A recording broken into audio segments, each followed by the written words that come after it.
Somewhere in the distance, beyond the reach of ordinary people, there was an empire made up of flying islands.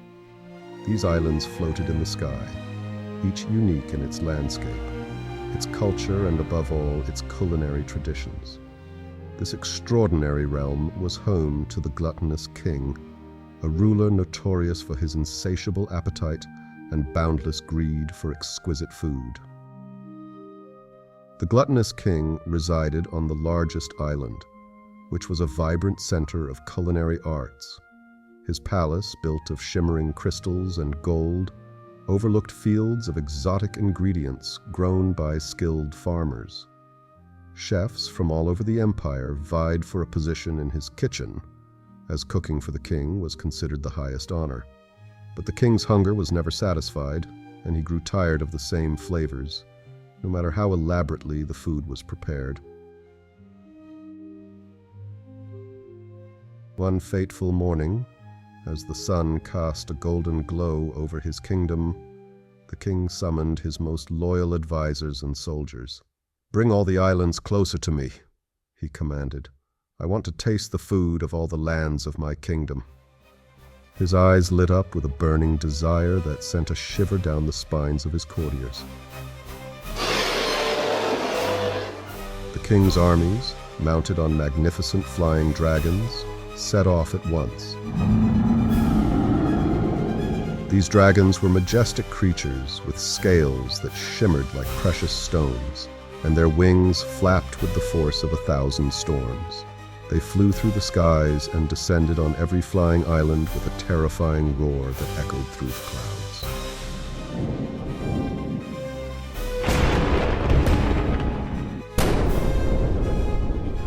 The islands, whose inhabitants had previously lived happily and freely, fell one by one under the power of the ravenous king's army.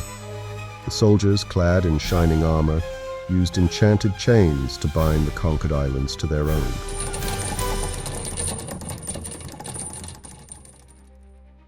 The conquest was swift and relentless. Against the might of the royal troops and their fearsome dragons, all resistance was futile. Now that all the islands were around his own, the king embarked on his great culinary journey. Every day he visited a different island and sampled its unique cuisine. On the island of spices, he feasted on fiery dishes that made his senses dance. On the island of sweets, he enjoyed pastries so delicate that they melted in his mouth. The island of fruit offered a banquet of flavors, from the tartness of exotic berries to the sweetness of golden melons. The weeks passed, and the king's appetite grew more insatiable with each passing day. He consumed gigantic quantities of food. His greed knew no bounds. The cooks of all the islands worked tirelessly and prepared great feasts at which the best dishes of their country were presented. But no matter how much he ate, the voracious king's hunger was never satisfied. Meanwhile, the people of the islands watched in horror as their once abundant resources dwindled. The king's gluttony left the fields barren, the larders empty, and the kitchens devastated. The once happy islands were now plunged into despair, their vibrant cultures destroyed by the king's greed. Despite the suffering on the islands, the king continued his celebrations. His body took on such grotesque proportions that a shadow was cast over the palace and the surrounding fields. His once regal appearance was barely recognizable under the bloated masses of skin folds, flesh, and fat, but he cared nothing for his condition, his mind consumed solely by the hunt for new flavors. The palace, once a place of joy and communal celebration, had become a scene of debauched greed and uncontrollable indulgence. One evening, as the king sat at a lavish banquet, the ground beneath him began to shake. The island shook under his immense weight. The enchanted chains stretched to their limits, and cracks appeared in the golden floors of the palace. There was a sense of impending doom in the air. The king, unaware of the danger, continued to feast on his dishes. His courtiers and servants fled in fear, But the king remained, surrounded by mountains of food. Then the island gave way with a deafening roar.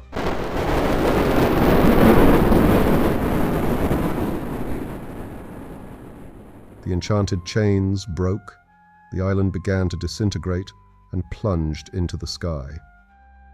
In a final, tragic moment, the gluttonous king burst, his body no longer able to contain his abundance.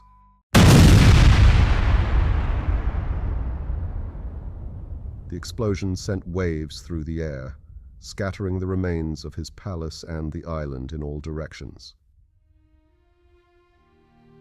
When the islands regained their freedom, the people rejoiced.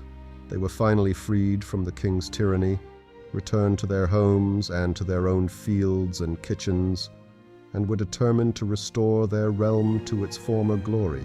The sky was once again full of laughter and song. The air was filled with the delicious aromas of their unique cuisines.